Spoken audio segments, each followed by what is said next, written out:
আজ আমি ইলিশ মাছের ভিন্ন স্বাদের দারুণ একটি রেসিপি আপনাদের সাথে শেয়ার করব। আসসালামু আলাইকুম প্রিয় viewers, this is me Jannatul Suma. Welcome back to my channel. তো মাছের কালারটা তো দেখতেই পাচ্ছেন, অসাধারণ হয়েছে না দেখতে? খেতেও অসাধারণ হয়েছিল আর ঝটপট তৈরি হয়ে যায়। এই রেসিপিটি চলুন দেখে নিই আমরা। এর জন্য আমাদের বেশি কিছু লাগবে না। এখানে আমি পেঁয়াজ, রসুন আর মাছ, শুকনা মরিচ এ কয়টা নিয়েছি। পেঁয়াজটা আমি ভালো করে বেটে নিব, মিহি করে বেটে নিতে হবে। তো আমি এখানে বেটে নিচ্ছি, আমি পাটায় বেটে নিয়েছি, আমার বাটা হয়ে গিয়েছে। এরপরে আমি এখানে রসুন আর শুকনা মরিচ বেটে নিয়েছি, দেখতেই পাচ্ছেন এটাও আমার বাটা শেষ। এরপরে আমি অল্প কিছু পরিমাণ জিরা বেটে নেব। তো আমার বাটা হয়ে গিয়েছে, চলুন দেখে নিই, মূল রান্নায় আমরা চলে যাই। আমি একটি ফ্রাই প্যানে তেল গরম করে নিয়েছি, এরপরে আমি পেঁয়াজ বাটা দিয়ে নিয়েছি। এখানে পেঁয়াজ বাটা দেওয়ার পরে আমি সামান্য একটু লবণ দিয়েছি, তাতে একটু চিটাটা কমে।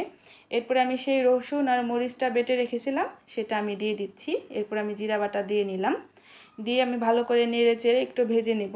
ভাজা ভাজা হওয়ার পরে আমি সামান্য পরিমাণ পানি দিয়ে মশলাটা কষিয়ে নিব। আমি পানি দিয়ে দিয়েছিলাম, তো আমার কষানো শেষ, উপর দিয়ে তেল ভেসে উঠেছে, দেখতেই পাচ্ছেন। এর পর্যায়ে আমি ইলিশ মাছগুলা দিয়ে নিব। ইলিশ মাছগুলো আমি এই তেলে একটু হালকা ভেজে নেব। তো আমি এখানে অল্প আঁচে দিয়ে রেখেছিলাম। এরপরে আমি মাছগুলা উল্টে দিব। মাছগুলা উল্টে পাল্টে আস্তে সাবধানে আমাদের একটু ভাজা করে নিতে হবে।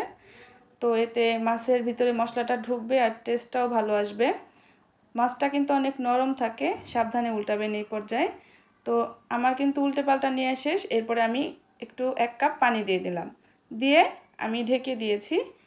এই তো আমি ঢাকনাটা উঠিয়ে 5 মিনিট পরে আবার একটু উল্টে দিলাম, আবার ঢেকে দিয়েছি। রান্নাটা করতে কিন্তু বেশি সময় লাগে না। এই যে দেখুন, আমার রান্নাটা কমপ্লিট হয়ে গিয়েছে।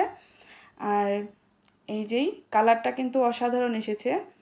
আর আপনারা বাসায় অবশ্যই বানিয়ে খাবেন, তারপর আমাকে কমেন্টে জানাবেন যে কেমন লেগেছে। ভিডিওটি ভালো লাগলে একটি লাইক দিয়ে দিবেন। ধন্যবাদ।